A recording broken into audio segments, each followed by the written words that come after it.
Alright, we need some IDs. You don't have your ID? Nothing in that purse whatsoever? Yeah, that's good. She told police she had $2 to her name. What she didn't mention right away, she had just walked out of a department store with several $1,000s in stolen designer clothing. How did Giant Eagle shoplifter ran from the store? I did not run from the store. That wasn't I just walked out the store. I did not run from the store. Yeah, I didn't even leave the store. And that's not even mine. I have them in custody right now. September 6th, 2024, Solon, Ohio.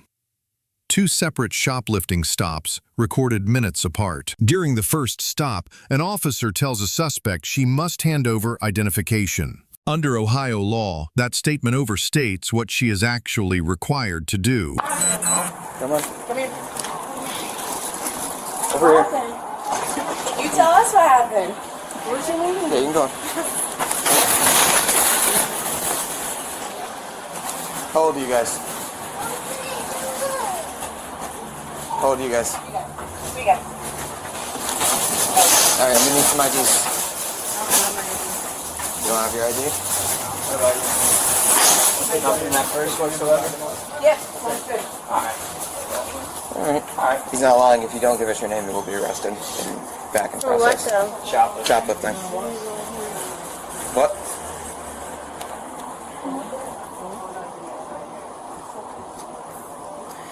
If you give us your IDs, we can make this a lot easier. I'm gonna call my mom first. No. How old are you? I'm about to call my mom first. Alright ladies, I'm gonna leave you to your rights, okay? You have the right to remain silent if you talk to... Okay, we already know you shoplifted. You refusing to identify yourself is a further charge. Let's not go there. If you got no priors, no arrest warrants, we're going to release you on a piece of paper, you go to court for it, okay? So by you not cooperating, by you refusing to tell our names, that's just only going to be an extra charge, and I don't want to do that because that means we have to go back down to headquarters. And that's silly nonsense for a shoplifter. So if you don't want to talk about what happened, that's fine. I just need to see your IDs, something with a photo and your name on it. Okay, do you have a picture of it? Can I at least call my mom first? You can call your mom, but But we if just need your we're name. here and you don't identify yourself, it's only going to elongate the call. As soon as we identify you and write you a ticket... I mean, you can call your mom, but like she said, the longer this takes, we could just do this quick and get out of here. If she wants, I'll speak to her. I don't know. I have to call my mom. Okay. Go ahead. You, Yeah, it's that one. Alright. What's registered ID with your name on it? No, you don't have it on you. Yeah, I get that. But do you have one? No? You don't have anything? Do you have anything with your name on it right there? Like the cards or anything with your name? These aren't mine. These are my mom's. Okay, well, right now, when we run your name, nothing's coming back, which means you're either lying to us or you're from a different state. So, do you hold another ID from a different state? Okay, so why don't you tell us your real name and date of birth?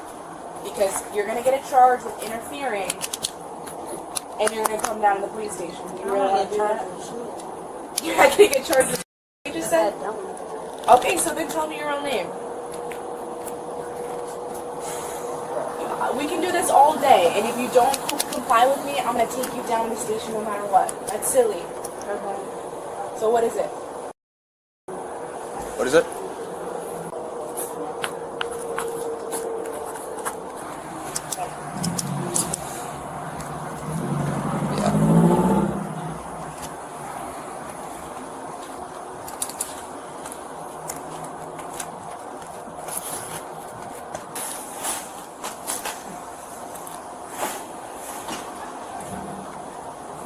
You want to start?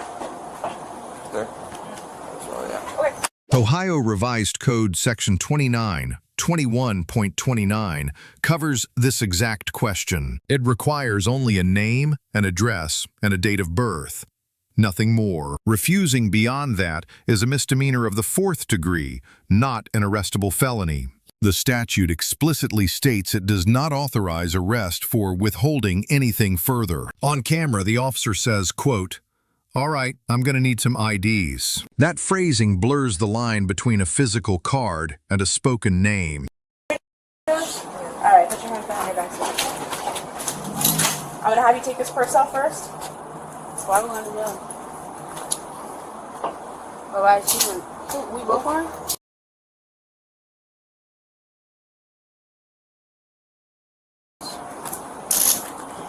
What she want to go for though?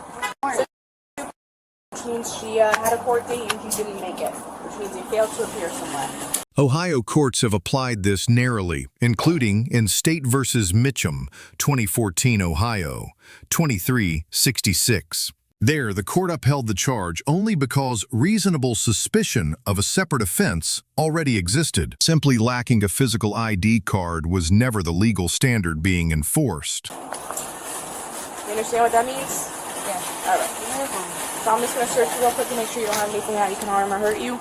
You have anything on you, sweetie? No. Oh, what is it? Do you want to have your purse be with your friend or you want to bring it to headquarters? Do you have cash on you? In there so you can maybe bond out? Yeah. Okay. Do you want me to take your purse or up to you? Do you want to keep your phone? You can take my purse. You can keep my phone. Okay, alright. So how does this square with the right to remain silent, read minutes later? The officer reads Miranda rights, covering silence about the shoplifting allegation itself. That protection does not extend to the narrower identification duty already established. Requesting a name after Miranda is not a constitutional violation. It is a separate legal track.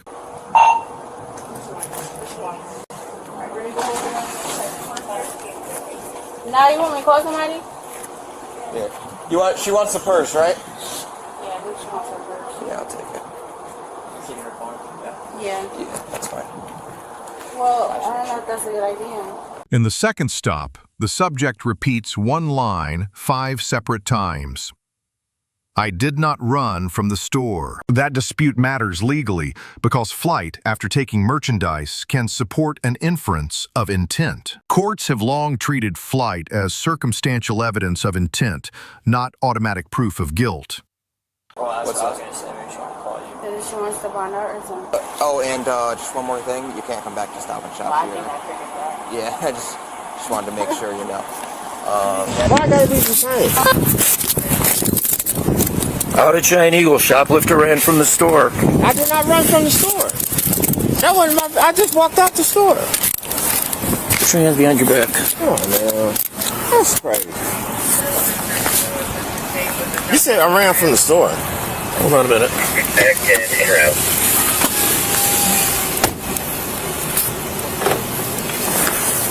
You said I ran from the store. I did not run from the store. I didn't even leave the store. And that's not even mine. I have him in custody right now. I'm going back in. If somebody wants to pull my car off to the side, 960 to it.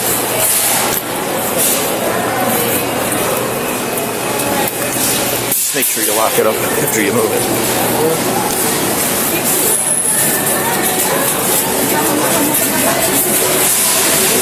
We're going to go in the office and figure it out. Huh? We'll go in the office and figure it out. Okay. I mean, we ain't got to dispute. I'm not trying to run. I didn't run alcohol. I did not run at all. When you're walking away, it's good enough. Huh? Walking away, you're It good wasn't enough. mine. I didn't do anything though. I didn't do anything though. Go in this office here. I was very shocked. I get the statement and everything. Do you want to hold on to that so that way I don't lose it with the... Okay.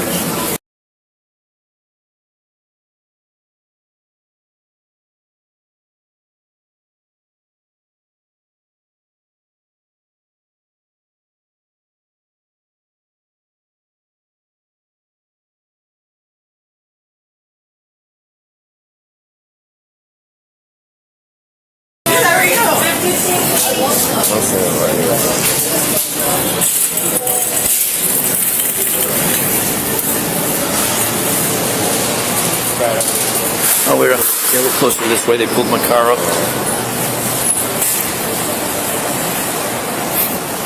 Well, I mean, what we got to do? I got to go to the car? Yeah. I do?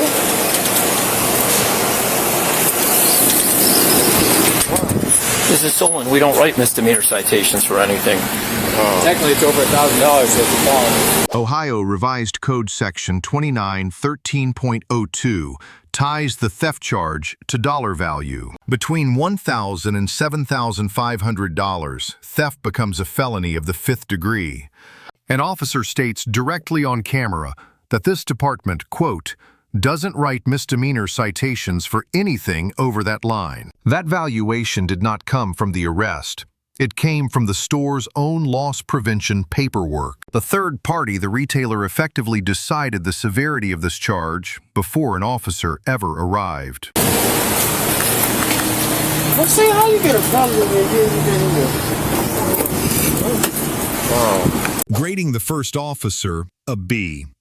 He correctly limited his disclosure demand and allowed a call to a parent. Grading the first subject a C. Her extended refusal delayed discovery of an unrelated failure to appear warrant. Grading the second officer a B-. His value threshold was correct, but the flight dispute went unresolved on camera. Grading the second subject a C+.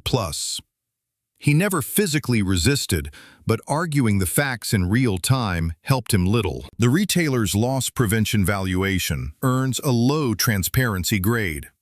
That number drove a felony charge off-screen. So the next time an officer asks for your ID, do you actually know what the law requires you to say? Number 1. You must give your name, address, and date of birth. Nothing more, nothing less. Number 2.